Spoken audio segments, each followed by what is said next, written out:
Part 4. Greedy for the horizon, the hill initially headed south at a sprint, and the men's exuberance seemed matched with the gods, as the wind heaved at our back with an almost uncanny constancy, and weeks of ocean split beneath our bow, the sea seeming less a conveyance and more an impediment to be torn aside.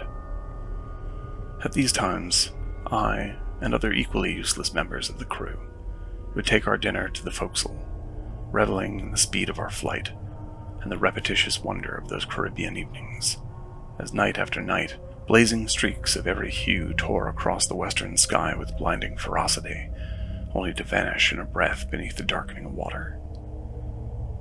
Then the wind would become instantly chill on our brows, night falling all around the hill, and stars, like I had never seen in my city days, would bloom shyly in the deeper sea above the masts. One night, Dillon, the astronomer, brought out his gear to survey those constellations, offering us a peek through his lenses as long as we cleaned our hands first.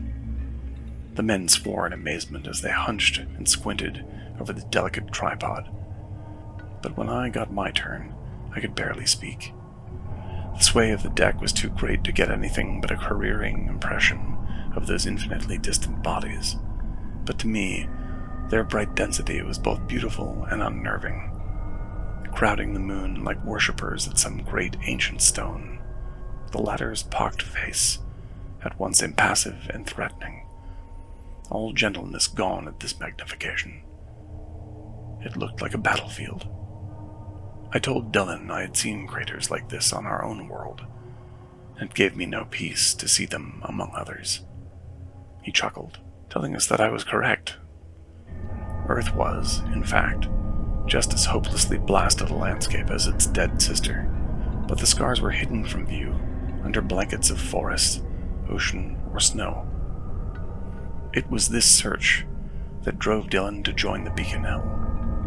He believed that Antarctica was home to thousands of such geologic wounds, and at any given center, with the right equipment of course, one might discover the alien slug, the heart of some long fated star perhaps, that was the source of the impact, kept safe over the eons within a cradle of ice.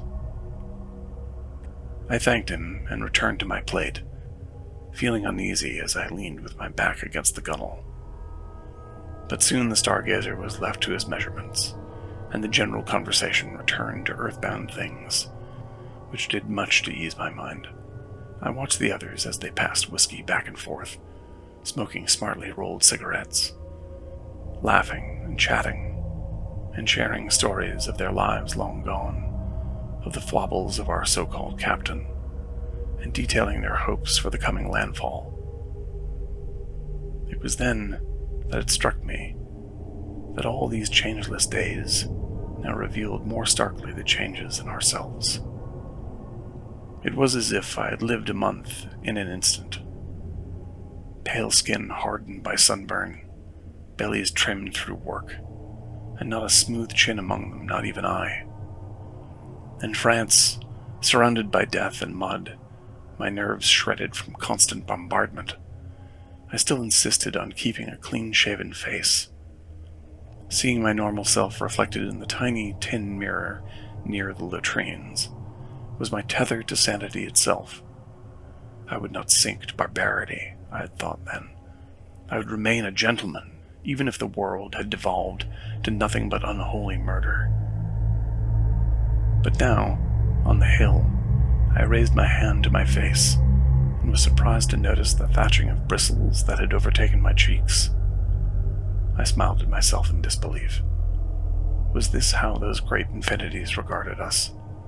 The sea, the sky, the stars, all looking to us poor time-bound wretches, aging and turning to bones in mere moments, like some boardwalk zoetrope novelty. Or was I one of Dillon's ancient stones, only just now disgorged from my icy creche, left to wonder at the epochs that had passed without me? And if so, why had I been so long asleep, and what force now woke me? Within the week, we were at the equator. Only a few of the sailors had dipped below the line, as they called it, and none of the scientific delegation had. But even they had all served on vessels at one point or another. My only previous nautical experience, however, was being packed into a troop transport and dragged to Europe, which made me as familiar with shipboard life as cattle are with managing a slaughterhouse. So it was in this spirit of comparative virginity that I was nominated for sacrifice.